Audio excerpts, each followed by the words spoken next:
The Detroit Lions are telling you exactly who they are in 2026, and whether you love it or hate it, it's impossible to ignore the consistency of the vision being executed by Brad Holmes. This is not a front office chasing headlines. This is not a team trying to win March. This is a calculated, disciplined operation that believes championships are built through patience, internal development, and selective aggression, not reckless spending. And yet, as this free agency period unfolds, there's a growing tension between philosophy and urgency. Because while the Lions remain committed to their slow and steady approach, the question now becomes unavoidable. Is patience still a strength when the window to contend is wide open? Holmes has once again leaned into his identity. No bidding wars. No desperation deals. No panic trades to plug holes. Instead, what we're seeing is a front office operating like a long-term investor, carefully identifying undervalued assets and trusting their system to maximize those players. It's the tortoise approach in a league that often rewards the hare. But here's where things get interesting.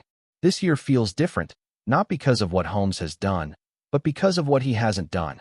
In previous seasons, Detroit balanced external additions with a strong commitment to retaining their own talent. That balance has shifted. The Lions have moved on from a significant portion of their veteran core, including key contributors who helped define the culture of this team. Names like Graham Glasgow, Taylor Decker, Alex Anzalone, David Montgomery, and Khalif Raymond aren't just roster pieces. They were identity players. Letting that many veterans walk in a single offseason signals something deeper. This is not just roster maintenance. This is a reset within contention. And that reset is clearly focused on youth.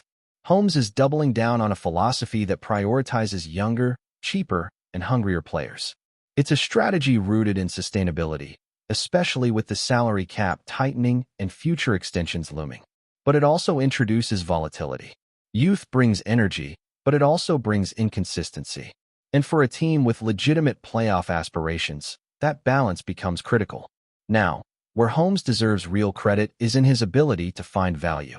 Year after year, he's identified players who outperform their contracts. That's not luck. That's scouting, development, and system fit all working together. The Lions are betting that several of their new additions will once again exceed expectations, just like they've seen in recent seasons. But here's the uncomfortable truth. Value signings alone don't always push you over the top. At some point, every contender needs that one move. That one piece that changes the equation. And right now, it feels like the Lions are still waiting for that moment instead of creating it.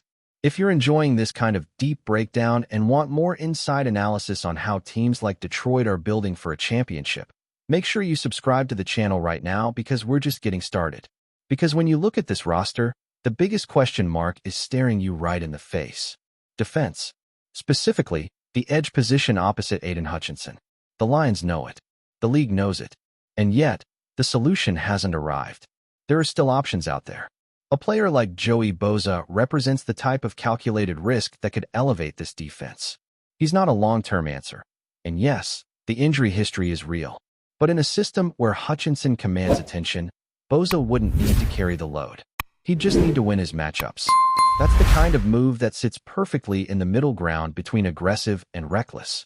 And that middle ground is exactly where some believe Holmes needs to operate more often.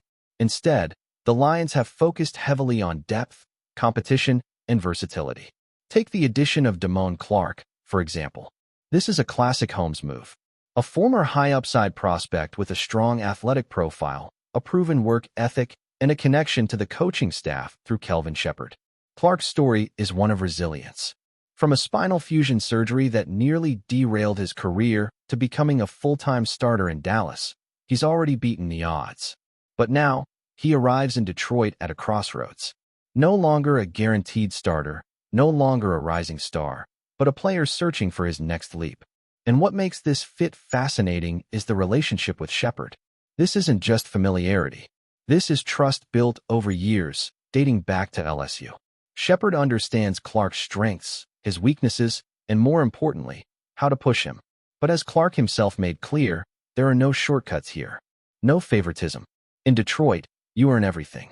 That mentality is exactly what the Lions are trying to cultivate across the roster. Competition at every position. No guaranteed roles. And that's especially true in the linebacker room. where Clark enters a crowded group featuring Jack Campbell, Derek Barnes, Malcolm Rodriguez, and Trevor Nowask. This is not a signing meant to headline anything.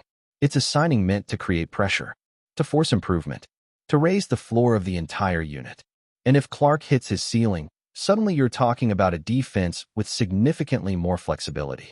The same philosophy applies to the secondary, where the Lions added Christian Izien and Roger McCreary on extremely team-friendly deals. These are young players with real experience, but no guarantees. They're not being handed jobs. They're being handed opportunities. And that's a theme across this entire offseason. Opportunity over security. On offense, the addition of Greg Dortch is another example of fit over flash. He's not replacing Khalif Raymond with identical production, but he brings a different kind of explosiveness, quickness, toughness, and a chip on his shoulder that aligns perfectly with Detroit's identity. His connection with offensive coordinator Drew Petzing adds another layer.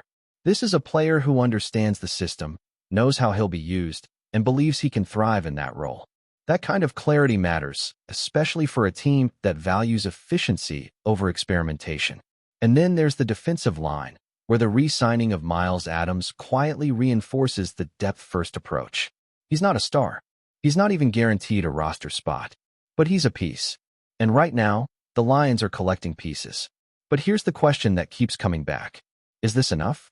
Because while the Lions are getting younger, cheaper, and deeper, they're also becoming more improved in key areas. And in a league where the margin between contender and pretender is razor thin, those unknowns can define a season. The draft will play a massive role in answering those questions. Holmes has always preferred to build through the draft, especially when it comes to acquiring blue-chip talent. And with a deep linebacker class and multiple needs on defense, Detroit is clearly positioning itself to strike there. But relying on the draft also means relying on projection, on development, on patience. And patience is a luxury that gets harder to justify when expectations rise. Because make no mistake, expectations in Detroit have changed. This is no longer a rebuilding team. This is a team that believes it can compete right now. And that's where the tension lies. Between the long-term vision and the short-term opportunity. Holmes has built something real in Detroit. A culture, a system, a foundation that has turned this franchise into a legitimate contender. But the next step is always the hardest. It requires not just discipline, but timing. Knowing when to stay the course and when to push your chips to the center of the table. Right now, the Lions are staying the course. The question is whether that will be enough to get them where they want to go. If you believe in this strategy, if you think this is the right way to build a championship team, drop a comment and let your voice be heard. And if you think the Lions need to be more aggressive, I want to hear that too. Because this is the debate that will define Detroit's 2026 season.